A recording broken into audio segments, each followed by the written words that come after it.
Breaking today, Prince Harry returned to court to support sobbing Liz Hurley through her evidence against the Daily Mail. But the repercussions from what he revealed on the stand continue to ricochet, not just here in the United Kingdom, but in Montecito too. Because trust me, this has been a devastating 24 hours for Prince Harry's marriage. He admitted, and we're going to get into this because the mainstream media are ignoring it, giving his phone number to Charlotte Griffiths, the Mail on Sunday journalist who is now acting as a propagandist for Prince Harry in his war with the British royal family, but also in part with his wife. Now, he claims he didn't know that she was a journalist at the time. Yeah, right. He's also admitted to being back in contact with another ex, another woman who got away, Natalie Pinkham. All of this explains why Meghan Markle was so furious about this case being brought in the first place. Now, we're going to analyse exactly what is going down with Lady Colin Campbell here in the United Kingdom and the Sidley twins of Twin Talks in the US. But of course, our coverage is backed up by our incredible AI recreations of Prince Harry in court. And there's another concern for Meghan. The fact that Harry has decided to bring out his first love, a woman who was very happy not to be in the public eye before this case, but now everyone in royal circles is talking about Laura Gerard Lee after this piece of evidence Harry provided yesterday. Watch. We had a very brief but private relationship, which lasted for a matter of months. The fact that ANL journalists learned so quickly was therefore extraordinary. This article is a prime example of why my relationship with Laura did not last long. It led to Laura's parents being doorstepped, which was understandably distressing. This sort of thing caused me to try and keep matters as private as I could to avoid this happening. We had been out and about before as friends, but as soon as we were in a relationship, the press knew about it instantly and then suddenly went to a whole new level.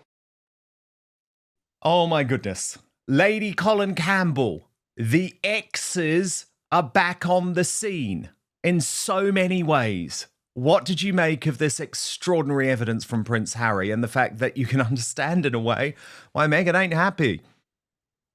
Well, hello, Dan. I think this is... Oh, and hello to the Sidley twins. I love it. We're transatlantic. I love your flags, ladies, by the way. Thank you for that. For you guys. I mean, Harry doesn't get it, does he? You know, he's the one who used to open up his mouth. He's the one who used to talk. And then he's surprised that things get leaked. I mean, who was ever going to know that the relationship had gone from, shall we say, above the dinner table to beneath the dinner table if Harry hadn't opened up his mouth? And also, Harry has always been a braggart. Let's remember that. Even in his book, you know, where he go, and I'm not going to mention her name, that poor girl who he said was a much older woman to whom he lost his virginity, when of course she's younger than Meghan. And so Harry's always bleating and being very proud of, shall we say, his swordsmanship. And then he's surprised that it gets out. But I mean, Dan, you know, and I certainly know as a result of being leaked information about through Harry's friends, the reason why Harry and Meghan wanted me to put in my book that the reason why she could not reconcile with her father was because of interference. This came directly from Harry and one of Harry's friends. Totally. And so he says they're not leaky. It's not the truth, is it, Lady C? Of course it's not the truth. They're constantly leaking. They're like sieves. And I mean, you know, Harry goes from complaining in court about the attentions of the press and goes and complains to the press about the attentions of the press. I mean, no, Uh, that's obviously ludicrous. Of course it is. And we understand that hypocrisy. But I would also just point out one of the reasons why there were times when Harry's friends were leaking to people like you, to people like me, to people like Katie Nicholl, was because they were trying to save the guy from himself. Actually, it wasn't always done with a nefarious motivation. But that's the problem with Harry. Everything is a conspiracy. Everything is a deep evil, and very, very often it's simply just not true. Sidleys, before I bring you in, I just want to show you Harry arriving at court today. He was very happy, proud as punch. And you know he's doing this repel the paparazzi trick. Have you noticed this? So he wears identical clothing, even the same tie, and he thinks he's so clever, whereas I just think he's dirty. Watch this.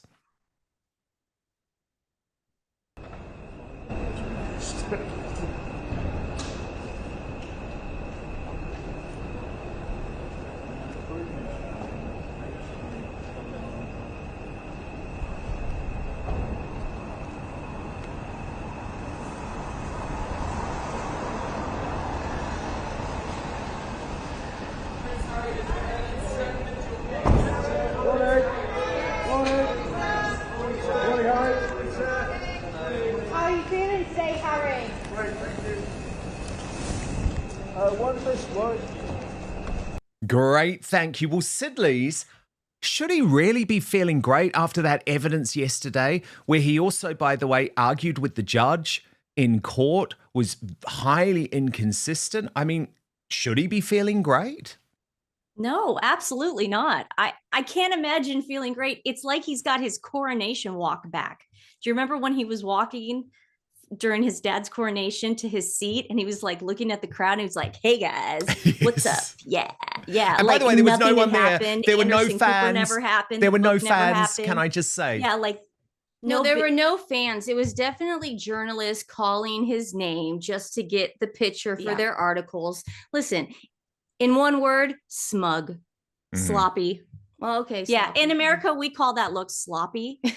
And it's really interesting how the States is taking this, because a lot of people don't know the backstory on how he has put himself with Elton John and Elizabeth Hurley and all these other people. People think that Harry is just suing the Daily Mail for privacy breaches, but they don't understand, well, wait a second, in 2016, he's been fine with everybody else. He's the one who's been the leaker. And I don't understand why Harry is having such a problem. And the Daily Mail saying, well, you guys, palace briefings are all of a sudden illegal. It was the palace briefing the press, correct? What's wrong with that? Exactly. When Harry was part of the firm? In some cases, absolutely it was. And this is the problem. As I say, I think there are some worrying moments for the Daily Mail. And remember, Harry only has to prove once that they did unlawfully do anything in order to procure a story. But there were some very bad moments for Harry overall. And I really want to get into something that, of course, the mainstream media is totally missing. But the fact that he actually admitted, I mean, not only did he admit to partying with Katie Nicholl, to the fact that there were these private calls to Rebecca English, which he claims he doesn't remember now, but in quite an astonishing moment, he admitted giving his phone number to Charlotte Griffiths. Now, Charlotte Griffiths is a really interesting one in all of this because, of course, she was the person who succeeded Katie Nicholl as the diary editor of the Mail on Sunday, but she's now the editor-at-large of that newspaper, constantly reporting pro-Harry stories from Harry's friends. And the Mail's lawyer put it to him that he had actually added Charlotte Griffiths on Facebook under this pseudonym Mr. Mischief. Now, he denies that. But what he couldn't deny is that he gave Charlotte Griffiths his phone number. He claims that he didn't know who she was at the time, but they had met at this party. So there is some form of relationship with them, even though he tries to claim, well, I had no idea who she was. Watch this. I had no idea she was a journalist. I never used the name Mr. Mischief. Did you meet her in Ibiza? I don't think that can be right. I don't believe I have ever been to Ibiza other than with my now wife. My social circles were not leaky. I want to make that absolutely clear. I would have to cut contact with this person. Lady C, the thing is, though, none of this adds up because he's admitting, okay, I gave Charlotte Griffiths my number. Then there are Facebook messages between them.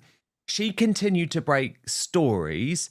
She's now breaking a whole load of stories which paint Harry in a positive light. Do you think that this makes him look good in all of this? Because clearly there was some form of relationship. Look, I'm not saying it was a sexual or romantic relationship, but he did give her his number. And Harry really wasn't giving numbers out to people randomly unless there was an attraction there. Yes, that's right.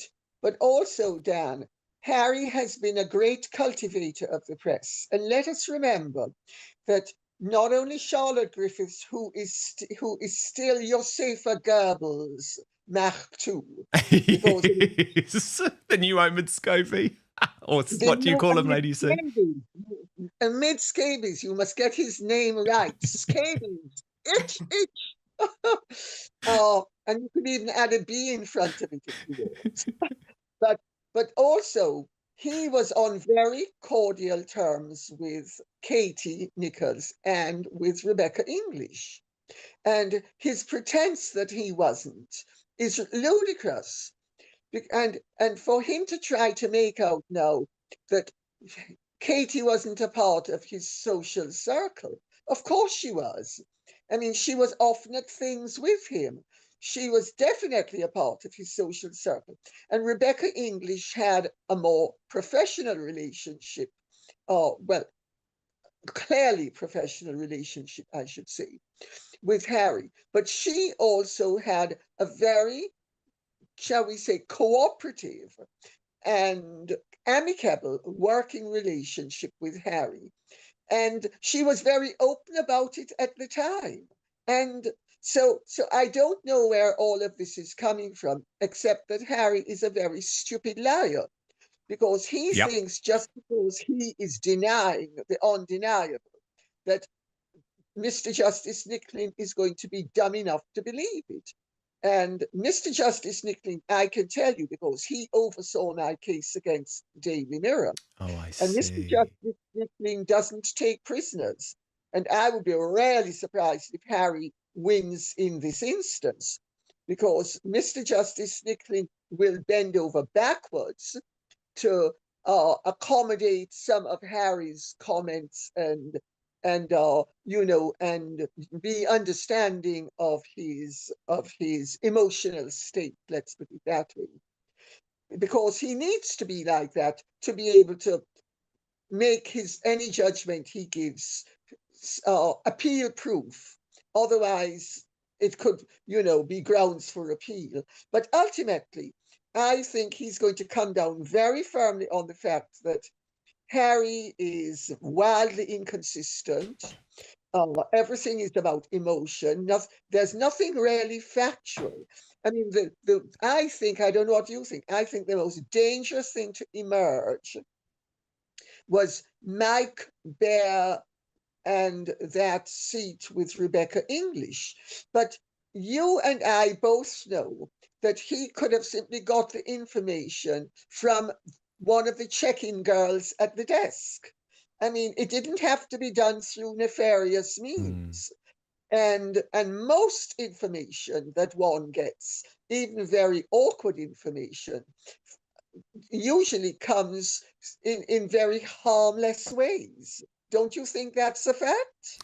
Yes, 100%. I do think, though, there are a couple of problems for the Mail. And I've always said that I cover this totally independently as someone who, as you know, was a columnist for the Mail, but is absolutely disgusted by the fact that there does appear to have been journalists that were engaging in illegal, immoral, and unlawful practices. Now, I'm not saying in all of the cases, I'm really not, but I do believe that the emails, which involve Caroline Graham and involve Rebecca English and involve Duncan Luncombe at The Sun, in regards to procuring the seat numbers of Chelsea Davy on a British Airways flight are going to be very difficult to explain.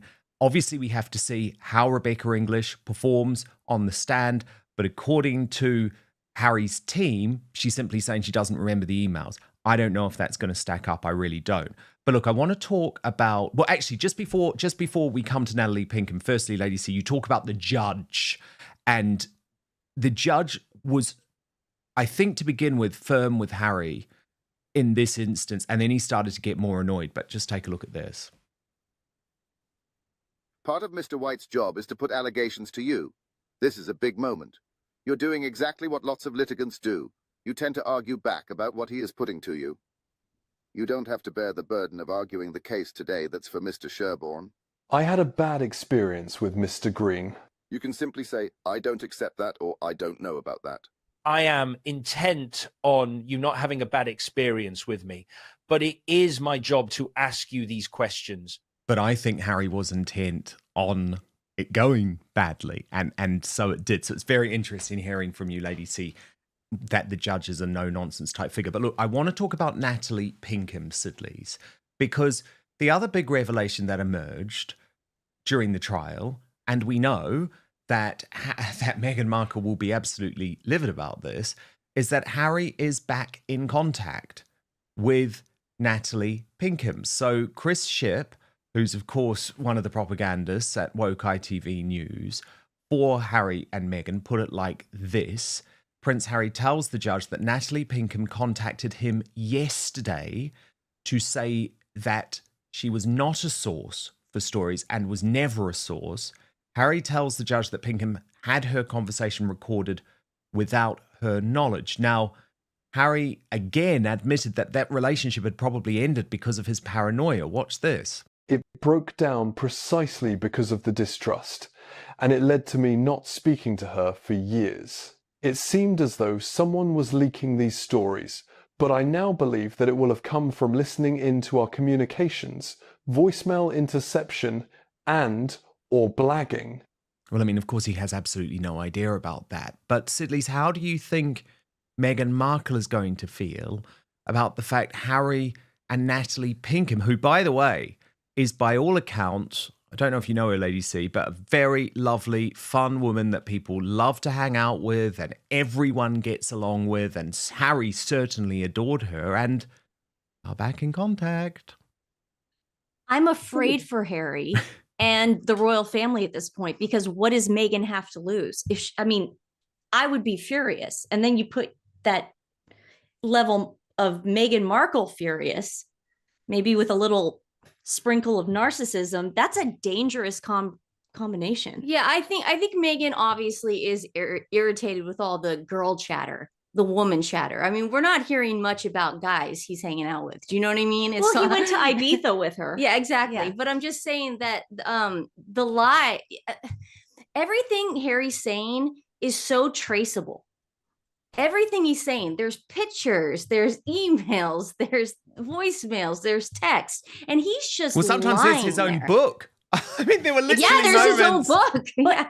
But I'm shocked that he would admit that he was talking to an ex-girlfriend on the stand. This is not going to go well. I'm really scared what's going to happen in the next 7 days. But yeah, guys, really we have to remember Meghan Markle is not jealous for the right reasons. It's not like, oh, this is my love and this is my husband. Meghan Markle just doesn't want Harry to have anybody else. Meghan Markle is nothing without those titles. She's nothing without Prince Harry. She's nothing without the royal family. I mean, Harry goes away, she doesn't want anyone else to have him. Well, she's supposed to be the one who reads and is beautiful. She's smart and beautiful. And he's never had that before. She needs to be the girl that everybody was dreaming of, including his brother, Prince William, that nobody was ever to get. And now it's showing that Harry was kind of loose.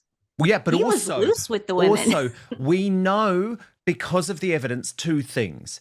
Number one, Harry still feels deeply emotional about these women.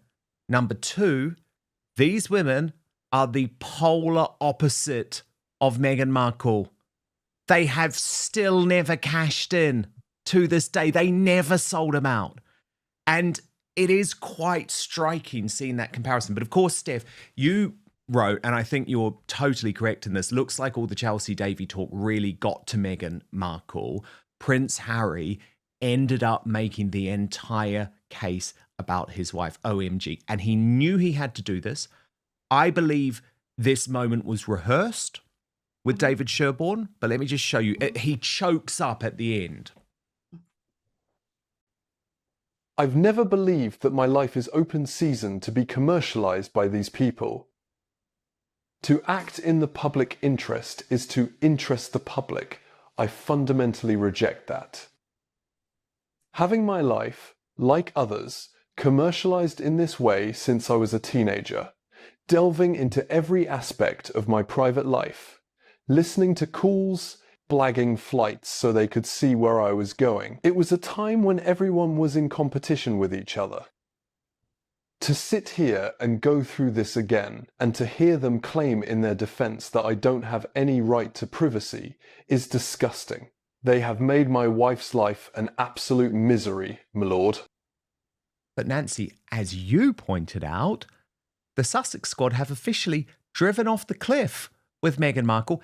Is she unstable, weak, thriving, or unbothered? Because it can't be all four before lunch. And this is just one example of it.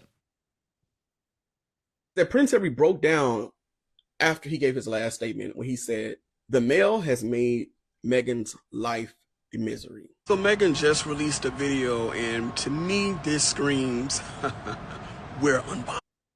So which is it, right, ladies? Which is it? Is she devastated, as Harry says, or is she unbothered?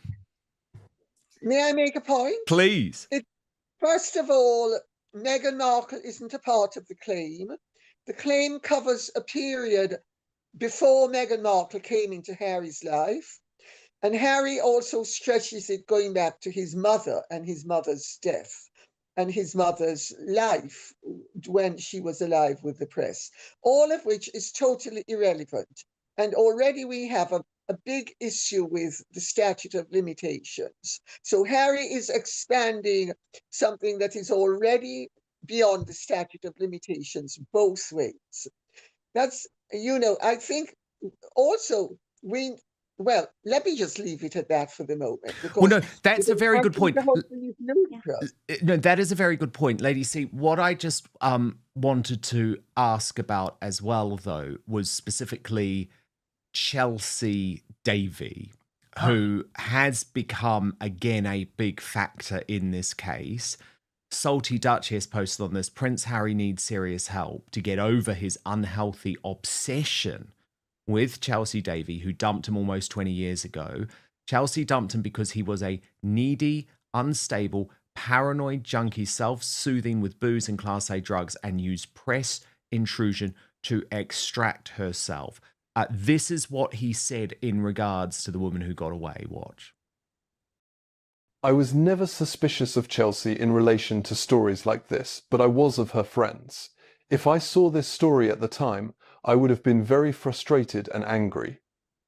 I would have questioned how Associated found out this information, but at the same time, I would have felt like I had to accept this as the reality of my life. This sort of intrusion was terrifying for Chelsea. It made her feel like she was being hunted and the press had caught her. And it was terrifying for me too, because there was nothing I could do to stop it. And now she was in my world. She was shaken, and I was really paranoid about trying to protect our privacy, as the article says. Their behaviour and treatment of Chelsea was not normal. I was really worried something bad was going to happen. Lady C, he's not over her. You don't want to keep bringing up your ex, do you? I mean, I certainly wouldn't. Well, I can't remember which one of the girls made the point about a lawyer. Chelsea is a lawyer. Did you know that? Chelsea's a lawyer. Chelsea has a very good degree. Chelsea's beautiful. Chelsea is everything Meghan would have liked to have been and couldn't even be in that cable network show Suits because she was only ever a paralegal. Oh, sorry, Dan, I've forgotten what you asked me. Well, why is he not over her? Why does the spectre of Chelsea Davies still hang so significantly over his life? She doesn't want to speak about him, Lady C. I mean, she very recently did a very respectful piece in the Evening Standard about her new life and her lovely new husband, her lovely new children. I mean, look at these beautiful photographs. She didn't mention Harry once, but he, I don't believe, is over her. What really went on in terms of the end of their relationship? Well, my understanding is that she effectively dumped him because she got tired of his behavior. And, you know, I mean, let's face facts. Most girls at first will think, oh, it's wonderful. I'm going to be a princess. I'm going to be a royal duchess. And then they quickly realize the reality. And very few girls who are from privileged backgrounds, which to an extent Chelsea Davies is. I mean, she's not from an old established family, but she is from a very well-off family. And she's had a very privileged life, and she mixes in very upper class circles. I can tell you, I know it because I've seen her at things, and I've met her at things with friends of mine. And she's a fully paid up member of, shall we say, the inner circle. She didn't want it. She wanted somebody who was going to be loving and stable and wouldn't cheat on her and didn't have drug issues and didn't have, you know, and would treat her well. And she's got that. She dumped Harry because Harry wasn't good enough for her. It's as simple as that. Yeah. And Harry struggles to understand that he was dumped because he wasn't up to the mark. So he has to blame the press. Totally. He has to blame everyone else. For everything, though, even his drinking drugs problems. Now, look, one of the things, because we've got to look at some of the lighthearted side of this. I mean, I will say, just to remind everyone, today, Harry actually went to the House of Lords to have lunch with Baroness Doreen Lawrence. Now, I don't think that's appropriate, but what is quite amusing to me are the courtroom sketches of Harry, which Megan Small pointed out are alarming and said you have to give credit to the court artist who accurately highlighted Harry Mountbatten Windsor's alarming baldness in his drawings. And I did think that was one of the quite nice factors of what went on, Sidley's. You know, Harry's just looking terrible. He's not looking happy. And this case has not been good for him. No, and he's been doing the blame game and the victimhood game. And, you know, it's a lot easier to look at someone else than look at yourself in the mirror. And that's what Harry is used to. He grew up in this bubble, a silver spoon, if you will. And everyone was always protecting him. Now he's with Meghan Markle. And she lately has been throwing him to the wolves. Yeah. And it's just not something he wants. But he doesn't know how to get out of it. I mean, does that look like a man who was dancing in the Montecito sun with his beautiful, smart, talented wife last weekend with their children running around? I mean, that is not thriving. That's nothing. And I go back to this, but I am quite nervous because when people get desperate, they do things really, really stupid. And yeah. I'm just afraid that Meghan Markle is so at the end of her rope that there could be a separation coming, allegedly. It's just allegedly saying, and I'm just afraid of what she's going to do or say and how she's going to really push Harry over the edge. All going to explode. That is for certain. Now, look, you're not going to believe this. Harry is now taking a significant role in this Brooklyn Beckham versus Victoria and David Beckham situation. So I really wanted to speak about this in just one moment. We will do it as the Royal Uncancelled After Show continues. And I do just have to remind you all of a major change is unfolding within the British royal family as Andrew Mountbatten Windsor, formerly known as Prince Andrew, makes preparations to leave the Grand Royal Lodge estate in Windsor a home he has occupied for more than 2 decades. This transition reflects the deep consequences of his fall from royal favour in recent years and marks the latest chapter in an ongoing saga of controversy and retreat from public life. Sources close to the former prince say that he has already made a discreet trip to his new residence at Marsh Farm on the Sandringham estate, where work is underway to prepare the property for his arrival. During this visit, he measured up curtains and inspected ongoing renovations, a symbolic sign that his exit from Royal Lodge is approaching swiftly. The shift is being described as a significant adjustment for Andrew, who has been urged by senior members of the royal family to make way for new arrangements at Windsor. Royal watchers describe Marsh Farm as a much smaller and simpler property compared with the large, historic mansion he is leaving behind. Insiders say Andrew has been told that this will be his next home once the conversion work is complete, but he views the move as a difficult transition from a life of space and privilege into something far more modest. One source described the adjustment as brutal, emphasizing how starkly his lifestyle will change as a result of the relocation. Removal trucks have been seen entering Royal Lodge in recent days, suggesting that belongings are already being taken out in preparation for his departure. The former prince's ex-wife, Sarah Ferguson, is also expected to move from the Windsor residence, though her future living arrangements remain unclear. Royal aides say the atmosphere around the lodge has been one of activity and planning, with both security upgrades and renovation crews working at Marsh Farm ahead of his arrival. The backdrop to this transition is the long-running public scrutiny of Andrew's associations and legal battles, which led to King Charles taking the unprecedented step of stripping him of his royal titles and privileges. Buckingham Palace sources have said the decision to ask him to leave Royal Lodge was driven partly by a desire to preserve the reputation of the monarchy and respond to sustained criticism over his past conduct. At Marsh Farm, work crews have been seen installing additional security measures, and even pest control experts have been called in to address issues with the grounds, demonstrating the scale of preparation needed before Andrew can settle into his new residence.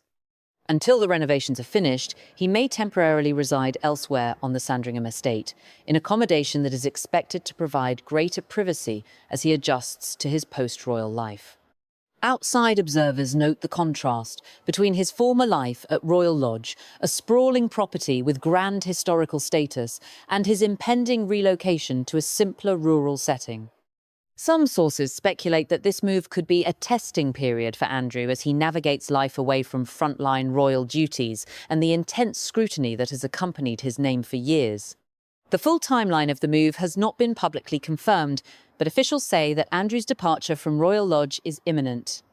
As the former prince prepares to embrace this new chapter in a markedly different environment, royal commentators are watching closely to see how his life beyond the immediate glare of the monarchy will evolve.